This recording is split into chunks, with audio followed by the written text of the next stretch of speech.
Hello and welcome to the Football Parliament podcast, your one-stop destination for your football debates, opinions, and discussions.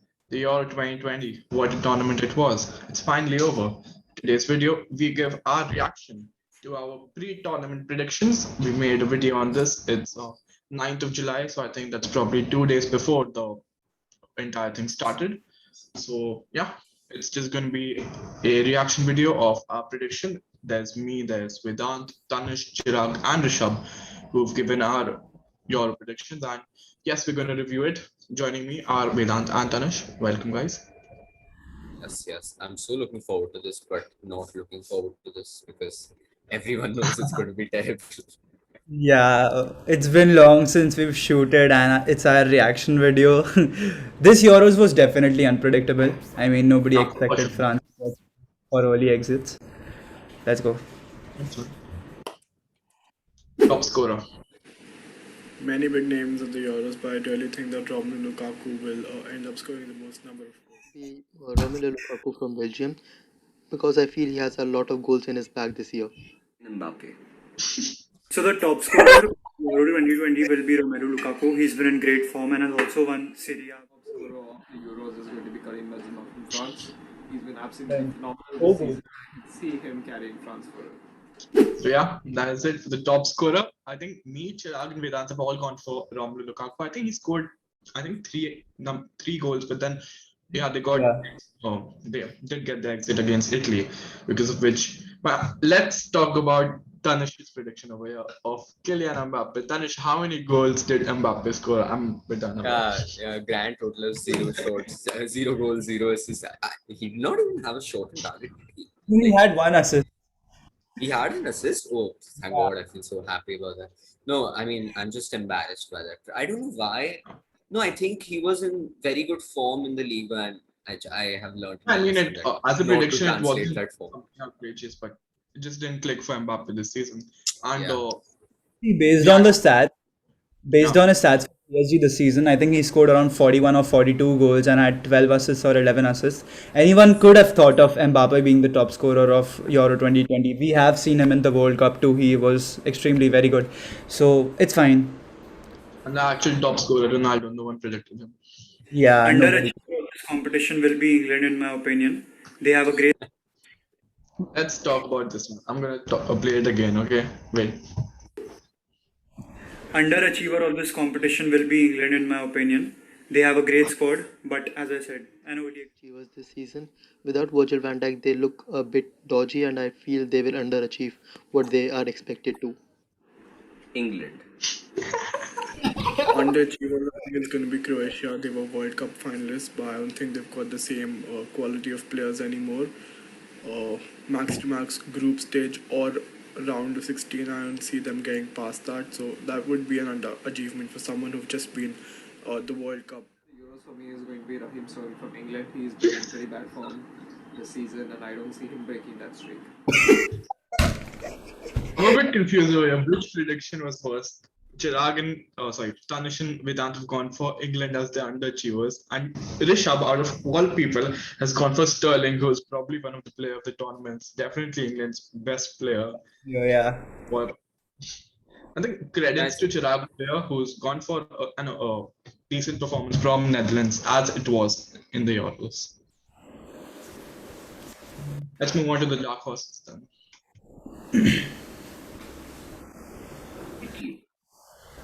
The dark horse, I would say, would be Jude Bellingham from England. Since this was his debut season for Tottenham, he's been Where absolutely was he? I didn't even see him. 2020 will be Italy. Not many people are talking about them. They've got a great squad, a young squad, and they'll do really very good. Dark horses, I think I'm going to go with Scotland as my dark horses for the tournament. They've got a good enough squad, some really world class players in there. And yes, I back them to qualify along with England from that group, which would be quite an achievement. Versus, I predict Denmark has a squad that no one is looking on to enough, and definitely it has some players. The country has some players to prove their mettle. And not the top quality surprised of this. prediction by Chirag. He's gone for Denmark over here. Actually, were the dark horses, you could say. Honestly, I think it was in my predictions where I said that Denmark won't go past the group stages or something. No, I think in And me and Vedant's defense, the reason why we said Italy was not because they don't have a history or like anything, but they did not qualify for the 2018 World Cup. They did not do well in the 2000. I think was it 14? It was the 2012 Euros they lost to Spain now in the finals, well, and now that was the it's final. all been down. No, no, That was the no, final. not the not as far back as 2012, but they were in such turmoil until Mancini came in. Obviously, I saw a renaissance under Mancini, and that is why I said dark horses is Italy. So just in my defense, and I got that right. They won the championship. So, Yeah, I mean, and by the Italy way, unfortunately. Chirag's prediction for Denmark just Yeah, so unbelievable. Spot on, clearly spot on. I personally still don't think that country, which is considered to be one of the top 8 nations in the world, can be qualified as a dark horse. But regardless, your points are valid. Let's move on to what's the surprise of the season. Yeah. The season, I would say, would be Eric Garcia from Barcelona currently. He is a young defender. I can see him being very promising in the youth. Surprise of the season. I feel it will be Portugal. They will not perform to the levels they're expected to. Yeah. Spot I'll on. say Germany will outperform Portugal. And yes, you have heard it here the first time. I hope that does not come back very hard to me. It didn't. Surprise of the season, according to me, would be the return of Eden Hazard, what we saw in the 2018 World Cup, the Hazard that we saw at Chelsea. I think we're gonna again see that Eden Hazard after 2 long seasons for him. So yes, this would be my surprise of the Euros. Turkey. Surprise in Euro 2020 will be an early exit for England, as I have called for. Which one are we going to talk about? I think firstly, again, credits to Chirag for predicting an early exit for Portugal. And he also mentioned that Germany will outperform Portugal, which was right to many extents, considering that they defeated them in the group stage. Yeah.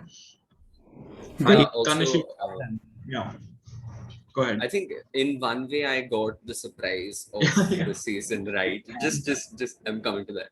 Why did I say Turkey? I thought that they were going to do well, but obviously it turned out to be exactly the opposite. I think there were a lot of people who predicted Turkey to do well in this tournament given the strengths in their squad. But they surprised us with actually how bad they were throughout the tournament.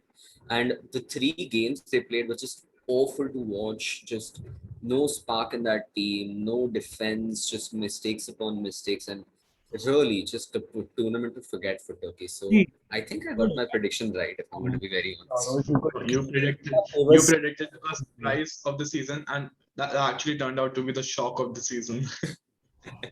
yeah. I've goofed up completely here. Completely. Like, I think I decided England's early exit because of their World Cup qualifiers. I think it was this game against Romania, where I think Rashford scored the penalty, and that was the decider of the game. England didn't dominate that game as they were expected to against Romania.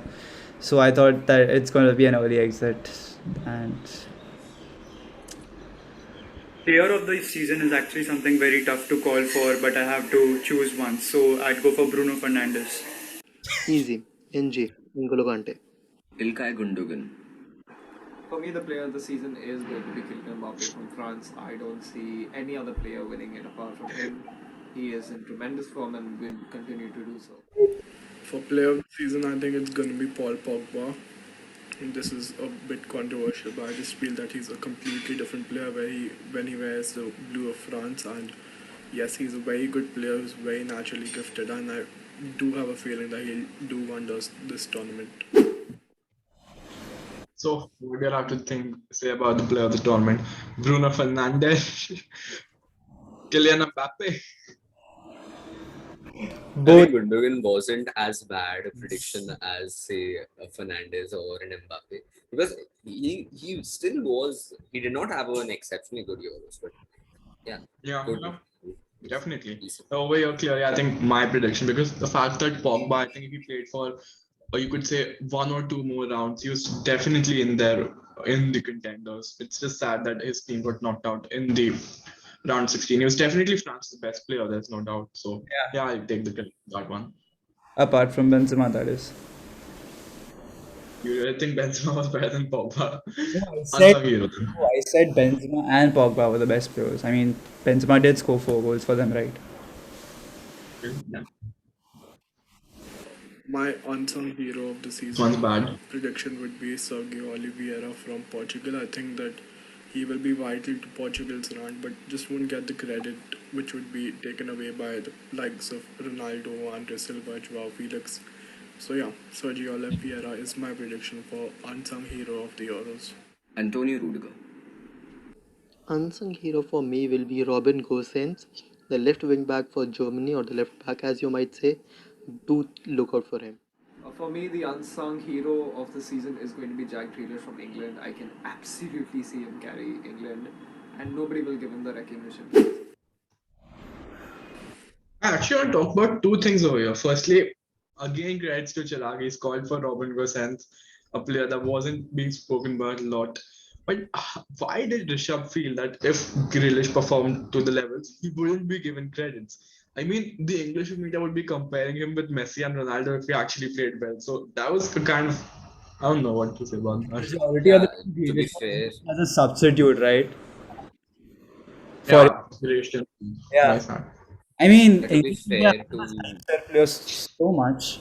He would definitely get the credit if he carries. also they Right were then, comparing him winners. to Paul Gascoigne for some reason.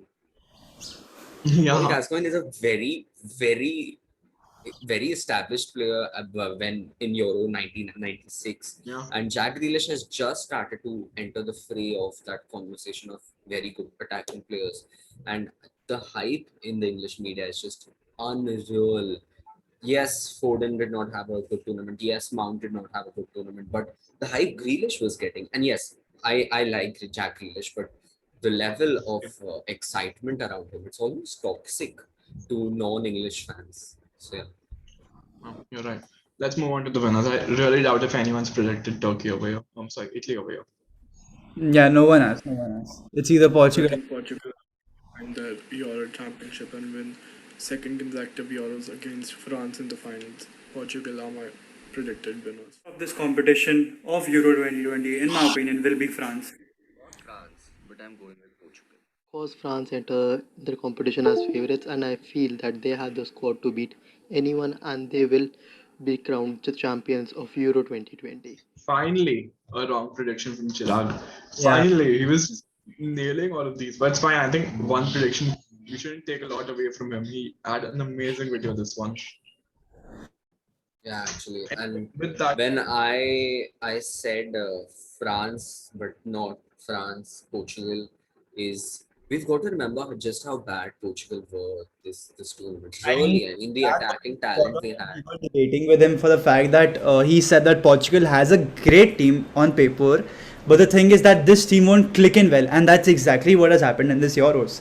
Probably, if they click in, they probably can win the World Cup in 2022. They do have a chance. Is the defense good enough when you have Nelson Semedo at right back? Yeah. If Joao Cancelo was available, of course he would start. I think we should cut it off over here. Let's keep this a bit short.